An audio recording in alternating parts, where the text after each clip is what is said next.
Three dots can mean a lot, or nothing. I can honestly say that being patient has always been a struggle for me. Even when I was a little girl, my father labeled me as someone who didn't have the patience to lick a sucker. He's right. I did always bite through the Tootsie Pop lollipop, but in my defense, that's what they did in the commercial too. I was chatting online with Amazon the other day about a problem. Not unlike most working-at-home mothers, I was trying to do 50 things at once during the chat. The goal was to just get return information on a product, but I had to answer some chat questions first. I realized that every time the chat window would show the rolling ... I would get excited thinking, yay, finally the answer, and I can get out of this chat and move on. I was wrong.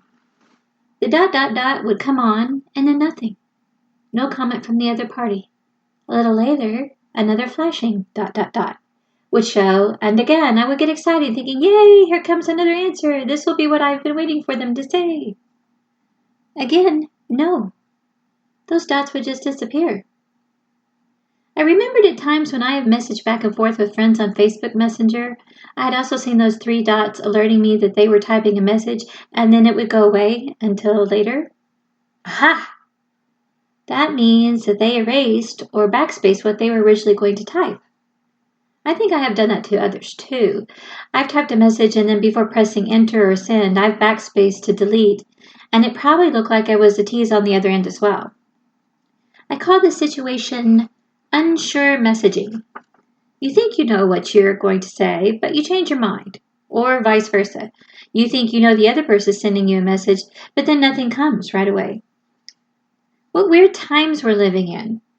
Uncertainty couldn't be a more certain thing in our everyday world as we live through this virus pandemic.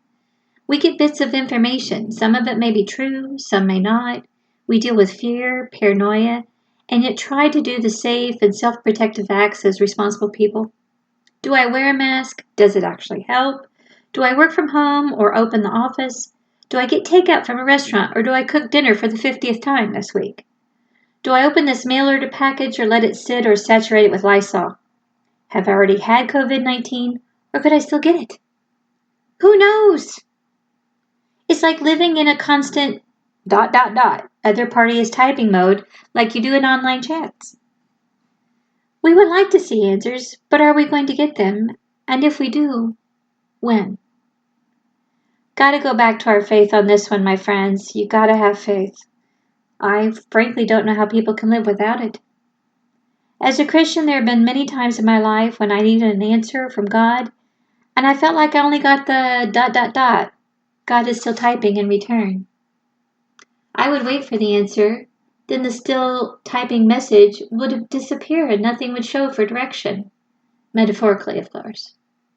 At other times, I would wait for the answer to come through, and when it did, it wouldn't necessarily be the answer I wanted to hear. That's how it works. But I'm so glad it's that way despite the various frustrations.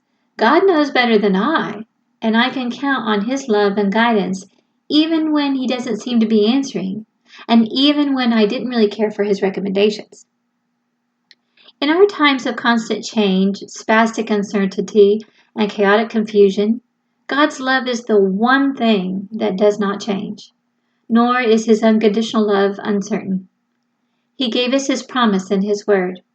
What do you have to do? Just accept it. You don't have to pray at certain shopping hours. You don't have to have a mask on. You don't have to rinse in sanitizer. Just relax. Enjoy His holy peace and know that no matter what, He will help you survive.